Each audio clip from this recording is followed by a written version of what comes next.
हरि ओम। क्षम्यताम् अद्य किंचित विलम्बः संजातः। कार्ये संलग्नोऽस्मि, तत्र किंचित कारणात् विलम्बः संजातः वर्तते। अहं हरे तव पादैकमूलं दासानुदासो भवितास्मि भूयः।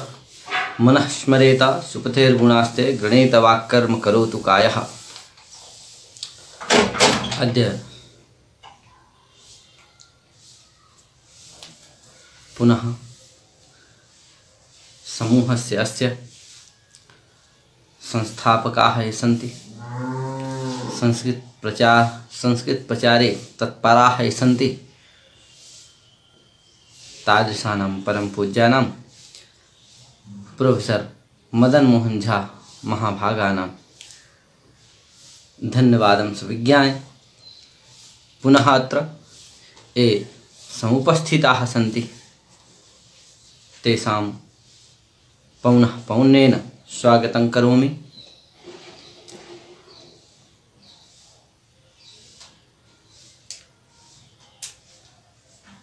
वैयाकरण सिद्धांत कौमुद्याः प्रारंभतः पाठः प्रचलति।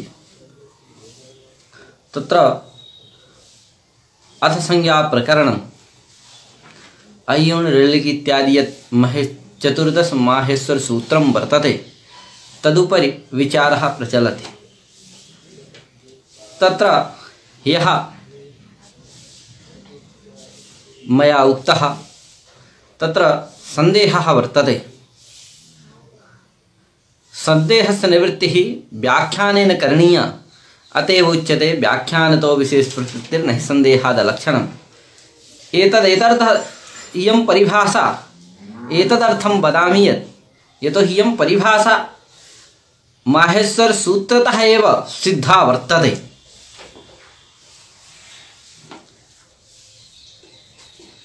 अतः ळकाराद्वय उच्चारणेन इयं परिभाषा सिद्धा वर्तते। अतः व्याख्यानतो विशेष प्रवृत्तिर्न हि संदेहादलक्षणमिति। तस्मात् सर्वैरपि ज्ञातव्या इयं परिभाषा। पुनः तत्र विषयं प्रति गच्छामः। अय्युण् ऋलिक् इत्यादि यत् माहेश्वर सूत्रं वर्तते तत्र गतदिने शङ्का समागता यत् किमस्ति, आ इ उ इत्यादि किमस्ति, आ वर्णः वर्तते, इ वर्णः वर्तते, उकारः उ वर्णः वर्तते। तत्र एकं वार्तिकं वर्तते वर्णात्कारः इति, तेन अत्र कार प्रत्ययः कथं न भवति। अपि च आ इ उ अकारस्य बोधकः वर्तते, आ वासुदेवस्य बोधकः वर्तते, अकारो वासुदेवः इति रीत्या। तस्मात् वासुदेवार्थस्य बोधकत्वात् अर्थवत्वेन एतत् संज्ञा फलभूत विभक्तितर समिभ्यारानपेक्षया लोके अर्थबोधजनकत्वरूप अर्थवत्वस्य सत्वात् अत्र अर्थवत्वमपि वर्तते। तस्मात् अर्थवत्वात् कथं स्वादुत्पत्तिः न भवति, अर्थवत्वात् प्रातिपदिक संज्ञा भवति, प्रातिपदिकत्वात् तत्र स्वादुत्पत्तिः कथं न भवति इति जिज्ञासा उदेति। एवमेव च यदि स्वसन्धिकार्यं कथं न भवति, यतोहि आ इ इत्यत्र किं प्राप्तम्, आद्गुणः इत्यनेन गुण प्राप्तं वर्तते, इ उ इत्यत्र यणादिकं प्राप्तं वर्तते, कथं न भवति, कथं न सन्धिकार्यं कृत्वा भगवता पाणिनिना प्रयोगः कृतः, तर्हि अत्र एतेषां तत्र निवृत्तिः कथं भवति, तत्र एतेषाम् उपरि एव विचारः क्रियते। तत्र पश्यन्तु, स्वादुत्पत्तिः कथं न भवति। प्रथमः प्रश्नः वर्तते, स्वादुत्पत्तिः कथं न भवति इत्युपरि विचारः क्रियते। अनन्तरं कारप्रत्ययः कथं न भवति, सन्धिः कथं न भवति इति एतेषाम् उपरि अपि विचारः भविष्यति। तत्र प्रथमं पश्यामः स्वादुत्पत्तिः कथं न भवति। तर्हि उच्यते स्वादुत्पत्तिः न भवति यदि स्वादुत्पत्तिः यतोहि अर्थवत्त्वं नास्ति। यतोहि किं नाम अर्थवत्त्वं तर्हि उक्तमेव एतत् संज्ञा फलभूत विभक्तितर समिभ्यारानपेक्षया लोके वृत्त्या अर्थबोधकत्वम् अर्थवत्त्वम् इति। अर्थबोधकत्वम् इत्युक्ते वृत्त्या अर्थबोधकत्वम्। तर्हि वृत्त्या अर्थबोधकत्वमेव अर्थवत्त्वम्। अधुना पश्यामः, केवलं लघु एव लक्षणं वदतु, समस्या नास्ति। वृत्त्या अर्थबोधकत्वम् अर्थवत्त्वम् इति उच्यतां। तत्र संघटनाय प्रथमं विचाराय पश्यामः। तत्र लोके वृत्त्या अर्थबोधकत्वम् अर्थवत्त्वम्। तर्हि आयु इत्यादौ नास्ति।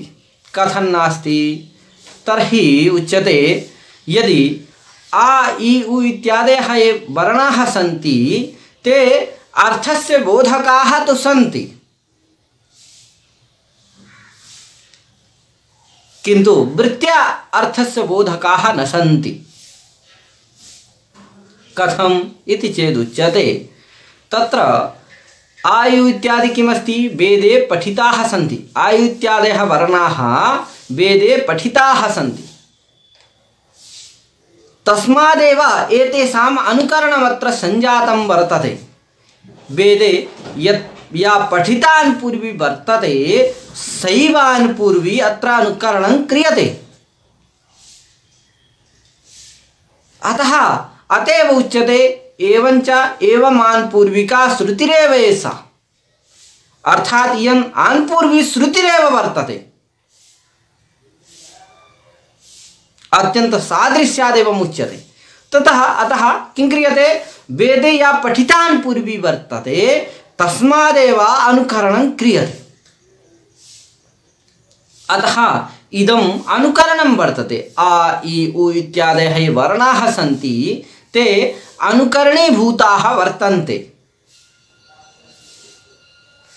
आ यु इत्यादि जो वर्ण हैं ये सब क्या हैं? अनुकरण हैं। वेद में जो पढ़े हुए हैं उनका क्या किए हम? अनुकरण कर लेते हैं, जिससे क्या है? अनुकरण। वो क्या है? अनुकार्य हैं। तो अनुकरण ये हो गए आयु इत्यादि जो यहाँ वर्ण समन्वय में है, और वेद में जो पठित है वो क्या है? सब अनुकार्य हैं। तो वहां से क्या करते हैं हम? अनुकरण कर लेते। अब देखिए, अनुकरण के विषय में दो मत है, दो पक्ष हैं। अनुकरण के विषय में दो पक्ष हैं। क्या क्या है? एक भेद पक्ष है और एक अभेद पक्ष है। क्या है? एक भेद पक्ष है, एक अभेद पक्ष है। कोई पूछा भैया ये क्या चीज है? कह भेद पक्ष कश्च अभेद पक्ष। तर्हि उच्यते अभेद पक्ष में क्या होता है?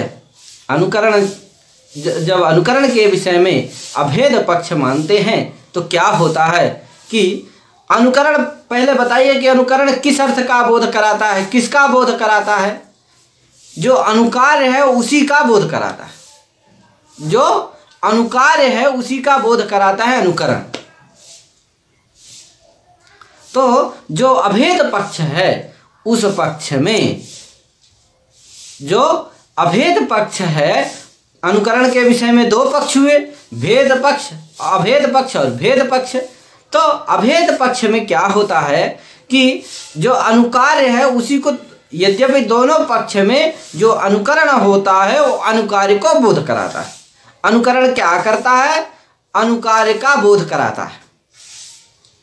लेकिन विशेषता ये है कि जो अभेद पक्ष होगा उसमें अनुकरण जो होगा वो अनुकार्य को सादृश्य संबंधेन कहेगा।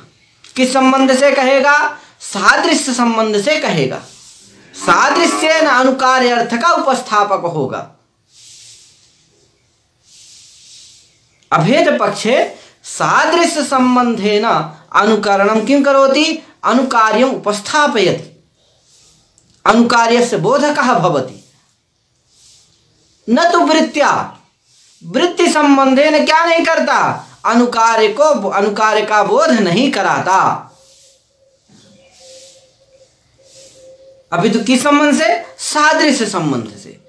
तो बताइए, जब सादृश्य संबंधेन अर्थ का उपस्थापक हुआ, जो अनुकरण है वो क्या हुआ, सादृश्य संबंधेन अर्थ का उपस्थापक हुआ। किस पक्ष में, अभेद पक्ष में, ना कि वृत्त्या अर्थ का उपस्थापक हुआ। और जब अर्थवत तो कब होता है, जब वृत्त्या अर्थ उपस्थापक होता है, तभी क्या होता है, वो अर्थवत होता है, अर्थवान होता है वो शब्द। यहां क्या है, जो आयु इत्यादि वर्ण है वो क्या है, हम अभेद पक्ष मान लेंगे। क्या पक्ष मान लेंगे, अभेद पक्ष मान लेंगे। जब अभेद पक्ष मान लेंगे तो क्या होगा कि जो अनुकार्य का सादृश्य संबंधेन अर्थ का उपस्थापक होगा, ना कि वृत्त्या अर्थ का उपस्थापक होगा, जिसके द्वारा क्या होगा, जिसके द्वारा अर्थवत तो नहीं रहेगा, क्योंकि वृत्त्या अर्थ उपस्थापक जब रहता है तभी अर्थवत तो होता है। अतः वृत्त्या अर्थोपस्थापकत्वं नास्ति, तस्मात् अर्थवत्त्वं नास्ति। तस्मादिदं सिद्धं जातं यत् किमस्ति, वृत्त्या अर्थोपस्थापकत्वमत्र नास्ति, अर्थवत्त्वं नास्ति। अर्थवत्वाभावात् प्रातिपदिक संज्ञा न भविष्यति, प्रातिपदिकत्वाभावात् स्वादुत्पत्तिः न भवति, स्वादुत्पत्तिः प्राप्तैव नास्ति। किन्तु पुनः जिज्ञासा भवति, भो अनुकरण विषये भवद्भिरेव उक्तः पक्षद्वयं भवति, एकस्तावत् अभेद पक्षः, एकस्तावत् अपरस्तावत् अभेद पक्षः। तो अभेद पक्ष में तो काम चल जाएगा, क्योंकि अभेद पक्ष में जो शब्द अनुकरण होता है वो सादृश्येन अर्थ का उपस्थापक होता है, वृत्त्या अर्थोपस्थापक नहीं होता है, जिससे उसमें अर्थवत्व नहीं होता है, तो काम चल जाएगा। लेकिन जब भेद पक्ष मानेंगे तब क्या होगा, उस पक्ष में क्या होता है, उस पक्ष में वृत्त्या अर्थोपस्थापक होता है। अनुकरण क्या होता है, वृत्त्या अर्थोपस्थापक होता है। अतः उस समय क्या होगा, अर्थवत्व तो हो जाएगा, अर्थवत्व तो रहेगा, अर्थवत्व तो रहेगा, तो प्रातिपदिक संज्ञा प्राप्त है, उसका वारण कैसे होगा, कैसे करेंगे आप। वृत्त्या अर्थोपस्थापकत्वस्य तत्र सत्वात् तत्र अर्थवत्वं भविष्यति, कथं तत्र वारणं क्रियते भो।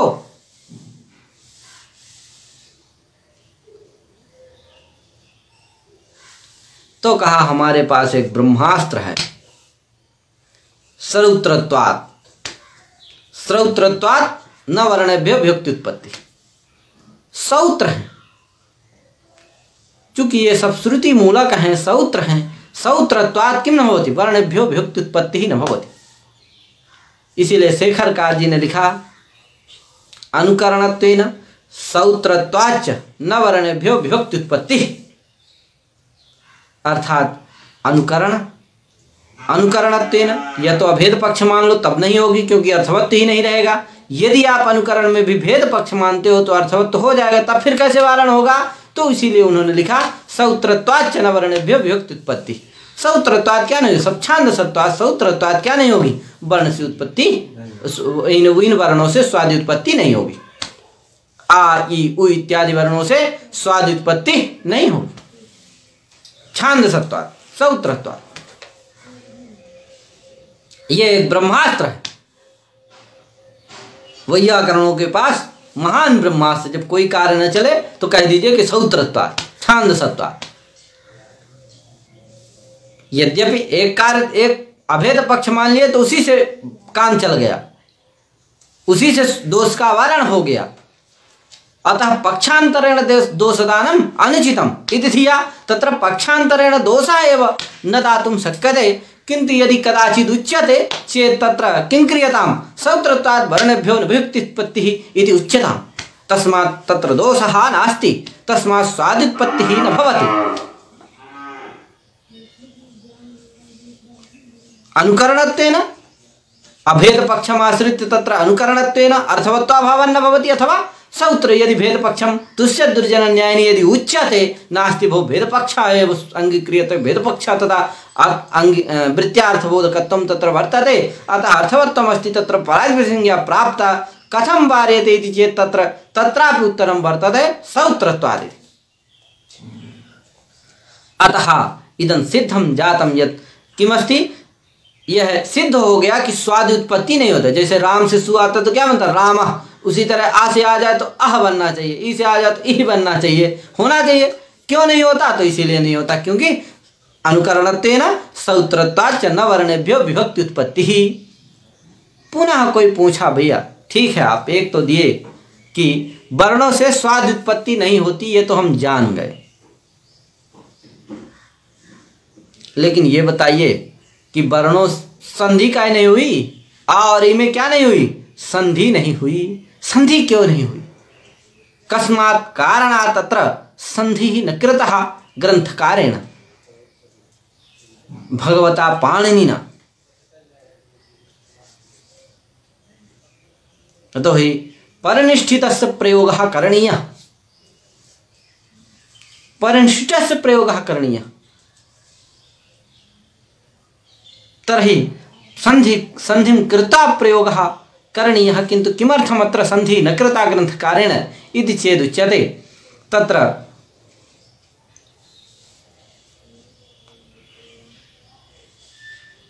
संधि न क्रियते, यतोहि तत्र केचन वदन्ति उपजीव्य विरोधात् संधिः न। केचन किं वदन्ति, उपजीव्य विरोधात् संधिः न। वस्तुतः तत्र उत्तरं वर्तते संहितायाः अविवक्षणात् संधिः न इति। किम, संहितायाः अविवक्षणात् संधिः न। इसका मतलब क्या है, तो चूंकि संधि कार्य, संधि विधायक जो भी सूत्र हैं उन सभी में संहितायाम का अधिकार जाता है, जिससे क्या होता है, संहितायाम में ही क्या होते हैं, सब संधि कार्य होते हैं। यहां क्या कर दिए, संहिता की अविवक्षा कर दिए, जिसके कारण क्या नहीं हुआ, संधि कार्य नहीं हुआ। पुनः कश्चित् पृच्छति भो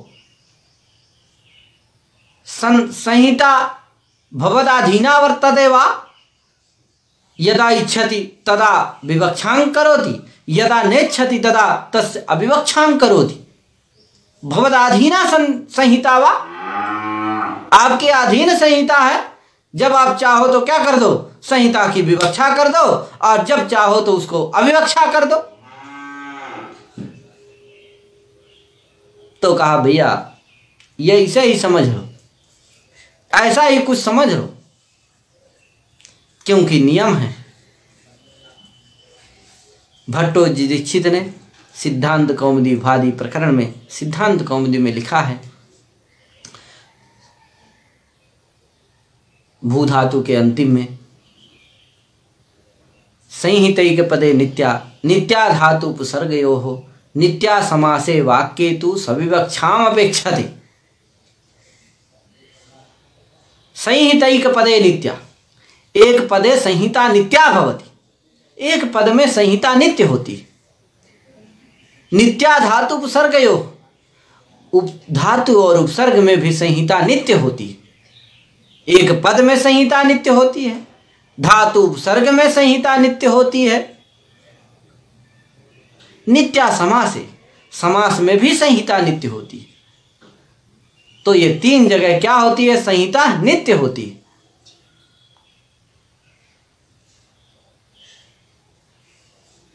किंतु वाक्य में, वाक्ये तु सा विवक्षाम अपेक्षते, वाक्य में तो विवक्षाधीन होती है।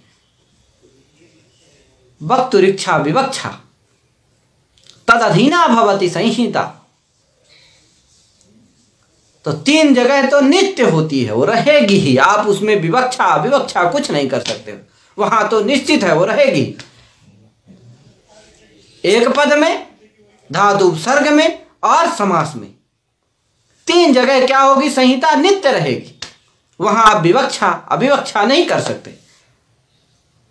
लेकिन समास में लेकिन किंतु वाक्य में एतत्रित अतिरिक्त जो वाक्य है उसमें विवक्षाधीन है, विवक्षाधीना वर्तते। वक्तुरिच्छा विवक्षा तद अधीना इयं संहिता वर्तते। वक्ता की इच्छा के अधीन है, वक्ता चाहे तो संहिता माने, वक्ता न चाहे तो संहिता न माने। वक्ता इच्छति चेत संहितायाः विवक्षा भवति, संहिता तत्र तिष्ठति। वक्ता यदि अविवक्षां करोति चेत तस्य स संहिता तत्र न तिष्ठति। अयुण इत्यादि क्या है? वाक्य है। इसीलिए इनमें क्या कर दिए? संहिता की अविवक्षा कर दिए। कहा भैया ठीक है, आप कह रहे हो तो मैं मान लेता हूं कि क्या है, संहित वाक्य में संहिता क्या होती है? विवक्षाधीन होती है। यहां भगवान पाणिनि जी ने क्या कर दिया? संहिता की अविवक्षा कर दिया, जिसके द्वारा क्या हुआ? संहिता नहीं रही। और संहिता नहीं रही तो क्या हो गया? यणादि कार्य नहीं हुए, संधि कार्य नहीं हुए, नहीं प्राप्ति नहीं है, इसीलिए नहीं किए उन्होंने। लेकिन एक बात बताइए, ये वाक्य कैसे? अगर वाक्य होगा तब तो ये सब होगा, संहिता की अविवक्षा होगी। ये वाक्य कैसे? ये वाक्य ही नहीं है। पहले बताइए, आप वाक्य का लक्षण बताइए, फिर उसको यहां घटा दीजिए तो वाक्य हो जाए। हम जान लें कि हाँ ये वाक्य है, अब फिर हम इसमें संहिता की अविवक्षा कर दें, तब ना ये सब बात संगत होगी आपकी। अब ये वाक्य ही कहां है? वाक्य का लक्षण क्या है? तो कहा भैया बता रहे हैं, धैर्यं धारयत, धैर्यं धारयत वदामि। कहा बताइए, तो सुप्तिं चयो वाक्यम, ऐसा वाक्य का लक्षण है। सुप्तिं चयो वाक्यम, ये इसमें जा ही नहीं रहा। इसका पहले मतलब जानिए। सुप्तिं चयो वाक्यम, इसका मतलब है सुबंत तिगंत चयो वाक्यम। तिगंत चयो वाक्यम भी होता है, सुबंत चयो वाक्यम भी होता है, सुप तिगंत चयो वाक्यम भी होता है। तो सुबंत चयो वाक्यम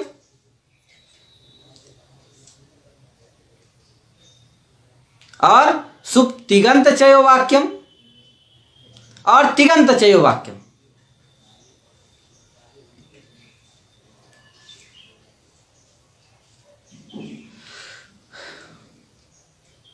यथा सुबंत चयः यथा मासाः पक्तव्याः, मासाः पक्तव्याः। यहां क्या है? मासाः भी क्या है आपका? सुबंत है। और सुबंत चयः का मतलब सुबंत समुदाय वाक्य होता है, तिगंत समुदाय वाक्य होता है, तिगंत समुदाय भी वाक्य होता है। ये तीन हैं, जाने रहिए।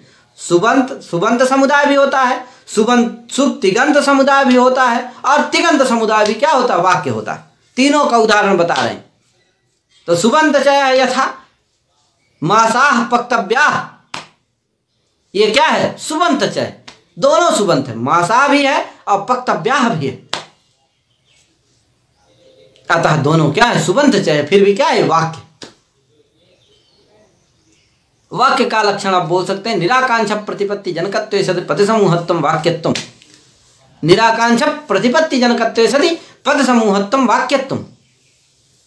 तो नाना लक्षण है वाक्य के।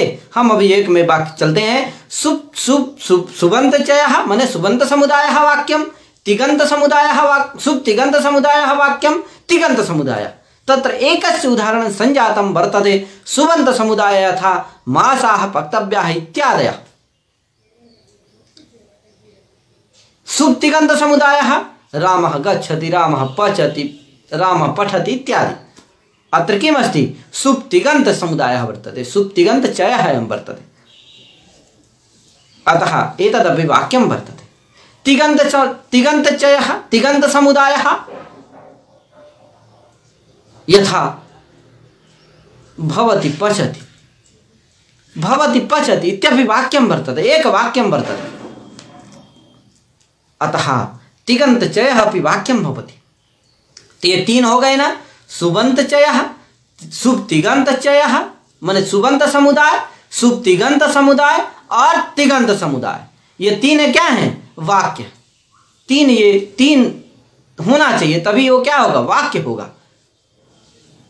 अब यहां देखते हैं अयुण इत्यादि ये कुछ हैं, तीनों में कोई लक्षण घट रहा है इसमें। तो देखिए ना, ये सुबंत चय है नहीं है, इसमें सुपाया ही नहीं है। आपे ने वारण कर दिया अभी, तुरंत अभी वारण किया कि सुपाएगा ही नहीं इससे। अभेद व्याख्या मान लेगा अथवा सूत्रत्वाद वारण कर देंगे उसका, तो सुपाएगा नहीं। तो सुबंत चय मिलेगा? ये सुबंत चय है नहीं है, सुबंत समुदाय है नहीं है, तो ये वाक्य नहीं रहा। तो एक तो नहीं गया, सुबंत समुदाय नहीं है, इसलिए वाक्य नहीं है। दूसरा क्या बचा? शुभ तिगंत समुदाय। शुभ तिगंत समुदाय, तो देखिए अयुण इत्यादि में कहीं तिगंत है, सुबंत भी नहीं है, तिगंत भी नहीं है, तो शुभ तिगंत समुदाय भी है नहीं है, तो वाक्य रहा? अयुण इत्यादि वाक्य हुआ? नहीं हुआ, क्योंकि न ये सुबंत समुदाय है तो न इसलिए भी वाक्य नहीं है, ना कि ये ना ही शुभ तिगंत समुदाय, इसलिए वाक्य नहीं। तीसरा देख लेते हैं भैया। पहला तो हुआ क्या? सुबंत समुदाय, वो भी नहीं है। दूसरा हुआ शुभ तिगंत समुदाय, वो भी नहीं है। तीसरा है तिगंत समुदाय, तो वो भी नहीं है। तिगंत भी कहीं नहीं देखा जा रहा इसमें, अयुण इत्यादि में कहीं तिगंत है ही नहीं, अतः ये तिगंत समुदाय भी नहीं। तो तीनों नहीं गए, ना ही ये सुबंत समुदाय है, ना ही शुभ तिगंत समुदाय है, ना ही ये शुभ तिगंत, ना ही तिगंत समुदाय। एतत् त्रितयमपि अत्र लक्षणं न गच्छति चेत् कथम् एतद् वाक्यं वर्तते भो? वाक्यं नास्ति यतः कथम् उच्यते अत्र संहिता विवक्षाधीना? संहिता यहाँ विवक्षाधीन है, आप कैसे कह सकते हो? क्योंकि ये वाक्य ही नहीं, एतद् वाक्यमेव न वर्तते। तो कहा सत्यं वदति भवान् अस्य उत्तरं ददामि। सत्यं वदति भवान्, अत्र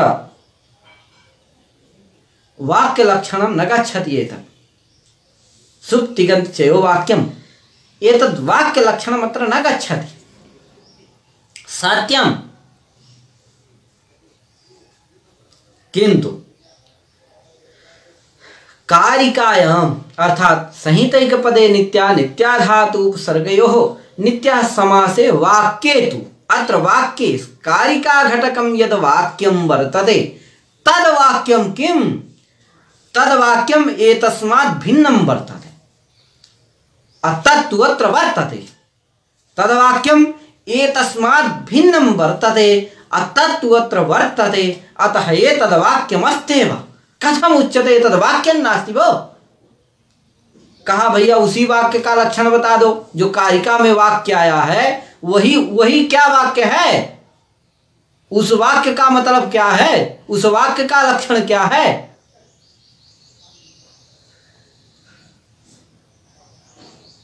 तो कहा उस वाक्य का लक्षण है एतत् त्रितय भिन्नत्व। एतत् त्रितय पूर्वोक्त त्रितय भिन्नत्वम वाक्यत्व। उस वाक्य का मतलब क्या है? पूर्वोक्त त्रितय भिन्नत्वम वाक्यत्व। पूर्वोक्त मतलब एक पद, धातु, उपसर्ग, समास, ये तीन आए हैं ऊपर। एतत् त्रितय भिन्नत्वम वाक्यत्व, जो धातु उपसर्ग, जो एक पद से भिन्न हो, धातु उपसर्ग से भिन्न हो, समास से भिन्न हो, वही क्या है? वाक्य। बस यही उस कारिका में जो आया, सभी जगह ऐसा अर्थ नहीं है, उस कारिका में जो वाक्य पद आया है उस वाक्य का अर्थ यही। ये तत् संहित एक पद, धातु उपसर्ग, समास, एतत् त्रितय भिन्नत्वम वाक्यत्वम। समझ गए ना? बाकी तो सभी जगह वाक्य मतलब वही है, शुभ तिगंत चयो वाक्यम, लेकिन जो कारिका में वाक्य आया है उस वाक्य का मतलब है एक पद, धातु उपसर्ग, समास, इत्येतत् त्रितय भिन्नत्वम वाक्यत्वम। अब बताइए ये तो है कि नहीं है यहां? क्योंकि अयुण इत्यादि न एक पद है, न धातु उपसर्ग है, न एक पद है, इसलिए एक पद से भी भिन्न है। अयुण आयु इत्यादि क्या है? सब ये चतुर्दश जो सूत्र हैं ये क्या है? एक पद से भिन्न है कि नहीं है? क्योंकि एक पद नहीं है, अतः एक पद भिन्न है। धातु उपसर्ग भी नहीं है, इसलिए धातु उपसर्ग से भी भिन्न है। समास है क्या? समास भी नहीं है, इसलिए क्या है? समास से भिन्न है। तो इसका मतलब एक पद, धातु उपसर्ग, समास, एतत् त्रितय भिन्नत्व है इनमें कि नहीं है? अयुण इत्यादि में है, अतः ये अयुण इत्यादि क्या हो गए? वाक्य हो गए। क्या हो गए? वाक्य हो गए। अब वाक्य हो गए तो वाक्य किम भवति? संहिता विवक्षाधीना भवति। वक्तुरिच्छा विवक्षा तदधीना भवति संहिता, तस्मात् अत्र संहितायाः विवक्षा क्रियते। तस्मात् अत्र संहिता न तिष्ठति। संहितायाः अभावात् अत्र सन्धिकार्यं न भवति। यतोहि संहितायाः अधिकारः गच्छति संधि विधायकसूत्रेषु। संधि विधायकेषु सूत्रेषु संहितायाः अधिकारः गच्छति। तस्मात् अत्र संहिता न भवति, अतः सन्धिकार्यं न भवति। अतएव नापि गुणः भवति, नापि यणः भवति, नापि अयाद्यादेशः भवति। तस्मात् किं किं जातम् अत्र अद्य यत् किमस्ति, प्रथमं तु स्वादुत्पत्तिः कथं न भवति इत्यपि विचारः सञ्जातः वर्तते। सन्धिकार्यं कथं न भवति इत्यपि विचारः सञ्जातः वर्तते संहितायाः अभावात्। एकमितोपि वर्तते, वदामि, एकमेव वदामि। उपजीव्य विरोधात् संधिर्न। किम्? उपजीव्य विरोधात् संधिर्न। उपजीव्य विरोध से संधि नहीं हुई, ऐसा कुछ लोग कहते हैं। क्या कहते हैं? उपजीव्य विरोधात् संधि न। तो देखिए, उपजीव्य विरोध का मतलब क्या है? किसको उपजीव्य विरोध कहते हैं? कारण विरोध कहते हैं। उपजीव्य माने होता है कारण। तो उपजीव्य विरोधात् संधिर्न कैसे भैया? क्या है उपजीव्य विरोध? कहा जैसे लोक व्यवहार में देखिए, इसीलिए कहा जाता है नहीं लोकात् भिद्यते शास्त्रम। शास्त्र जो है लोक से भिन्न नहीं।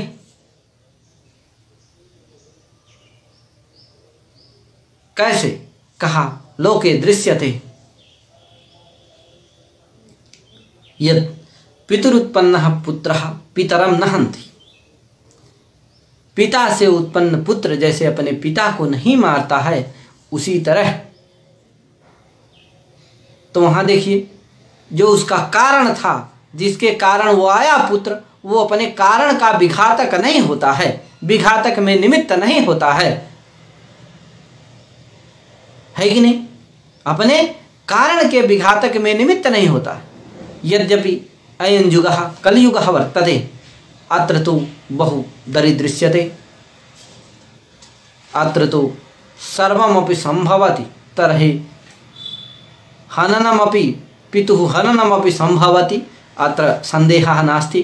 किन्तु यद् यथार्थं वर्तते, यद् धार्मिकं वर्तते, यद् शास्त्रानुमोदितं वर्तते, तत्र तु एतत् उचितं नास्ति।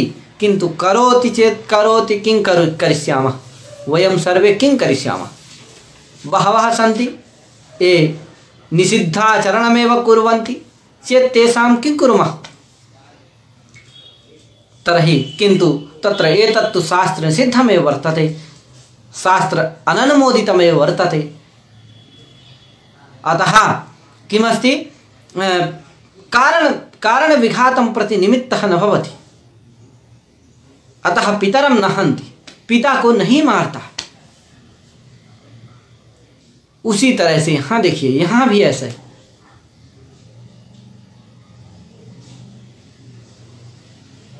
अजादि संज्ञाग्रह काले आद गुण इत्यादि नाम निष्पत्त्या तद अप्रवृत्तौ अवकृत अकारादिषु गृहीत अजादिपद शक्ति पश्चात अच प्रत्याहारे ज्ञाते उपेन्द्रः इव अत्रापि तत्प्रवृत्तौ विरुद्धेत। नहि तत्प्रवृत्तौ अविकृत रूप श्रवणं भवति इत्यादि सर्वं लिखितं वर्तते। तस्य किं तात्पर्यम् इति चेत् वदामि अति संक्षेपेण। यत् किमस्ति अजादि संज्ञाग्रह काले पश्यन्तु, मया पूर्वमेव प्रतिपादितः वर्तते यत् घटित बुद्धौ घटक ज्ञानं कारणं भवति, वाक्यार्थ ज्ञाने पदार्थ ज्ञानं कारणं भवति। वाक्यार्थ बोध में पदार्थ ज्ञान कारण होता है। वाक्यार्थ बोध तभी होगा जब उस वाक्य घटक पदों पदार्थ का ज्ञान हो जाएगा। अब आद गुणा इत्यादि समझिए एक वाक्य है, उन वाक्य का बोध तभी होगा जब तद घटक जो पद हैं तदर्थ का ज्ञान हो जाएगा। तो आद गुणा में देखिए क्या है, इको यानी चिवाला या चीज जाता है, तो अच भी वहाँ रहता है, जिससे वो लिखित है।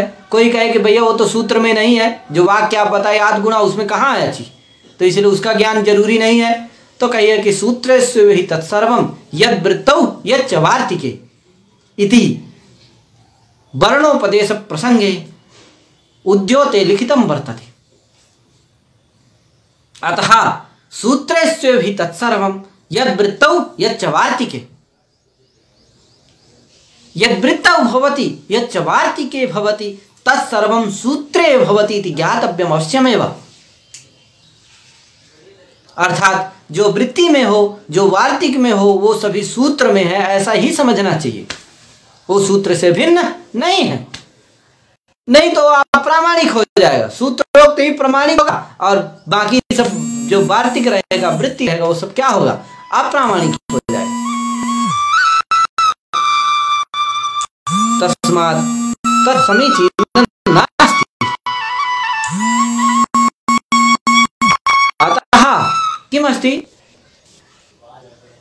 सूत्रस्य वै तत्सर्वं यद्वृत्तौ यच्च वार्तिके। अतः अत्र अचि इति सूत्रे वर्तते, तस्मात् अच् पदार्थ ज्ञानम् आवश्यकम्। अच् पदार्थ ज्ञानं कथं भवति, अर्थात अच प्रत्याहार सिद्धि काले आद् गुण इत्यस्य वाक्यात् यावत् पर्यन्तम् अच् पदार्थस्य ज्ञानं न भविष्यति तावत् पर्यन्तम् आद् गुण इत्यस्य वाक्यार्थबोधः भविष्यति वा, न भविष्यति।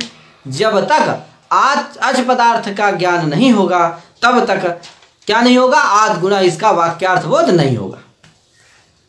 तो इसका मतलब अच पदार्थ का ज्ञान जब हो रहा था वर्ण समाम्नाय में अच पदार्थ का ज्ञान होगा, वहीं आदिरंतेन सहायता लगता है। अयुन इत्यादि सभी की क्या होती है, आदिरंतेन सहायता के साथ एक वाक्यता होती है, तब ही क्या होता, प्रत्याहारों की सिद्धि होती है। जितने भी प्रत्याहार हैं तद पद निष्ठ जो शक्ति है, उस शक्ति का ज्ञान होता है कि अस्मिन् पदे अस्मिन् प्रत्याहारे रूपे अर्थे कुत्र शक्ति। हो गया, इतना ही रखते हैं, थोड़ा कुछ कार्यम वर्तते, मोबाइल भी डिस्चार्ज है, बैटरी समाप्त होने वाली है, क्षम्यताम। पुनः श्वः भविष्यति, मिलामः पुनर्मिलामः। हरि ओम, नमो नमः, तत्सत्।